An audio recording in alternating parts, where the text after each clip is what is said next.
Welcome to part 3. This is Chris. Elise. And Abby. This is the first part, walking off of the boat to Alcatraz. You see a sign right there, and I was kind of confused why it said Welcome Indians. And we learned that in 1969, for 19 months till 1971, Indians actually came back and took back this island and claimed it as their own. So we saw a couple Indian references, and that would be one of them. It's pretty cool.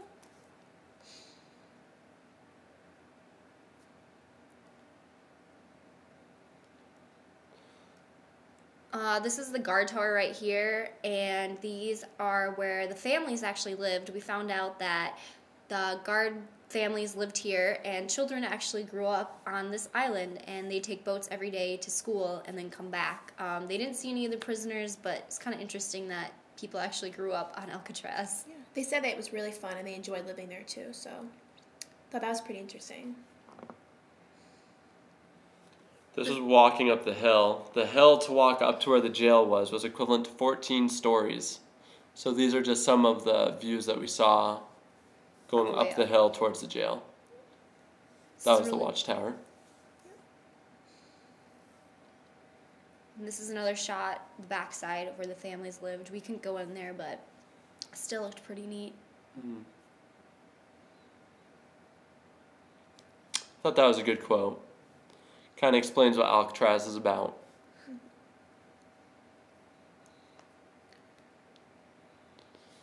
This is the first view looking into the cell. It's a 5 by 9 by 7, so imagine living in that every day. Not a lot of space. I wouldn't like sleeping next to my toilet every night. On the left is actually supposed to be a chair and table. Oh, that's what that was. And this was an emptied out one too. They had beds in most of them. Yeah. And it was 3 floors.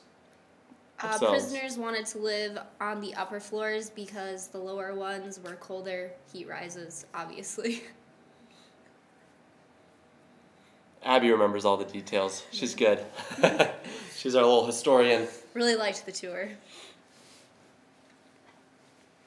This is actually a cell that has a bed. They were given a blanket, 2 sheets, and 2 pillows. And they could have 2 mattresses as well.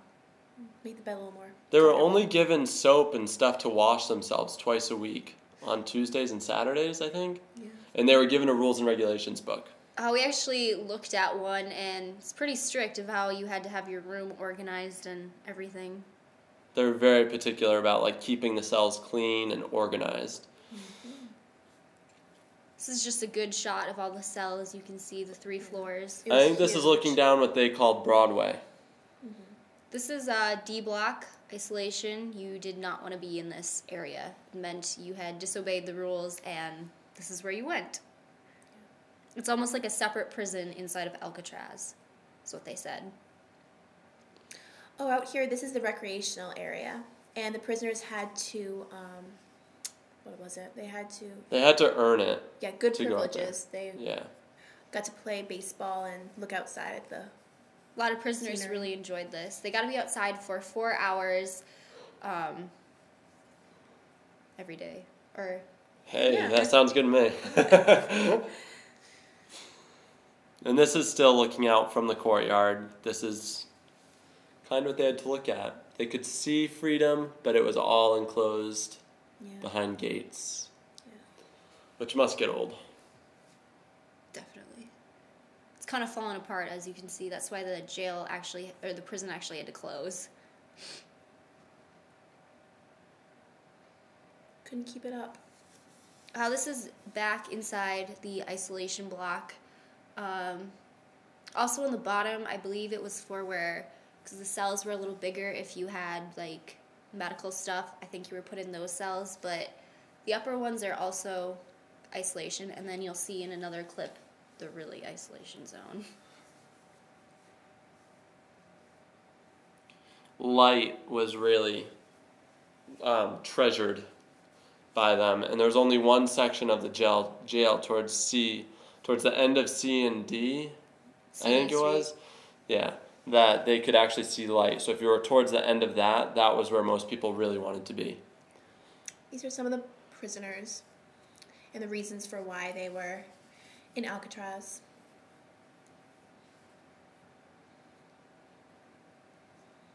And it was interesting, while you're walking through the jail, you're given an audio set. So it's a reenactment of, what was it, Abby? Like, I don't know. There's 4 guards talking, and there's 4 prisoners who told you, and it was really cool because the guards told like their stories as well as the prisoners. So as you were listening, you really got a feel for how it was. And there was a reenactment of everything, like the sounds that you would hear, like jail cells moving, people shouting, people trying to escape. It really gave you a great sense of like what it felt like to be in there. It was really neat. This is one of the bigger cells that I was talking about earlier. For people with health issues? I think it was health issues. I'm not sure.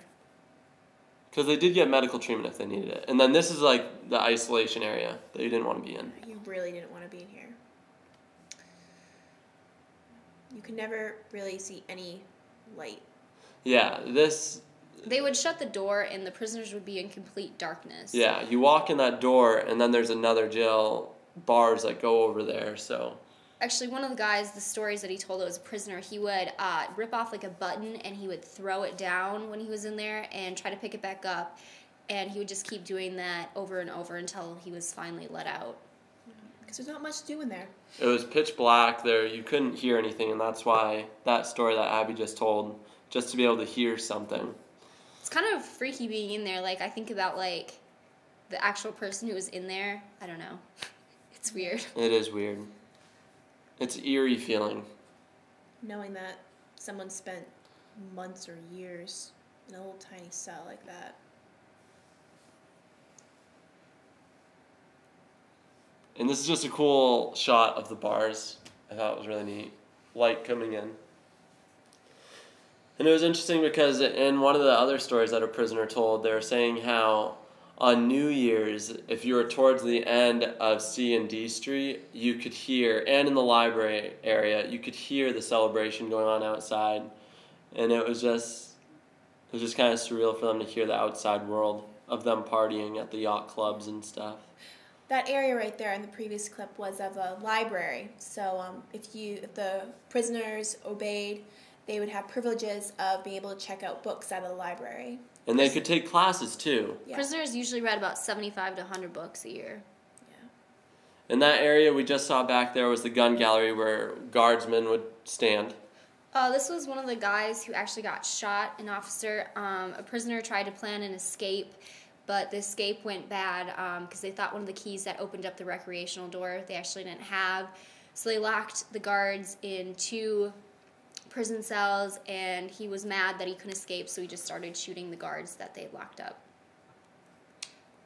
I think it was called like the war at Alcatraz or something. Like it lasted about 2 days, the hostage situation, until the Marines came in. And me and Elise just listening to our headphones. yeah, that's what the headset looked like. It was a little thing you carried around. You could stop it, play it, turn the volume up and down. This is actually a part the prisoners never saw. This was when you walked the administration office, I should say. Oh, and this is one of the cells that, this is one of the cells that 5 members actually did escape, and they were never found, so whether they were actually free or not, They went I out don't right know. there through that vent. They chiseled away with spoons over a year to get out. And that's their escape. And then they escaped out of their cell back into this area where the utility. the utility corridor, and they climbed up to the roof and Eventually somehow got out. and I guess they collected stuff To throughout. make heads. Yeah, they as made dummies mock in them. heads like you could see back there. The prison closed in 1963 after being open for 29 years, and this is just a clip of one of the pictures that they showed. It was too expensive to keep up the prison. One of the major things was the sewage area. They had to redo the pipes and everything. Alcatraz in 1972 actually became part of the national park system in California, so they're preserving it for a lot of people to come and tour it. And they said over was it 1 million or 1 billion people come to Alcatraz every year, so. You should all check it out. If you're in the San Francisco area, you should definitely go. We recommend it.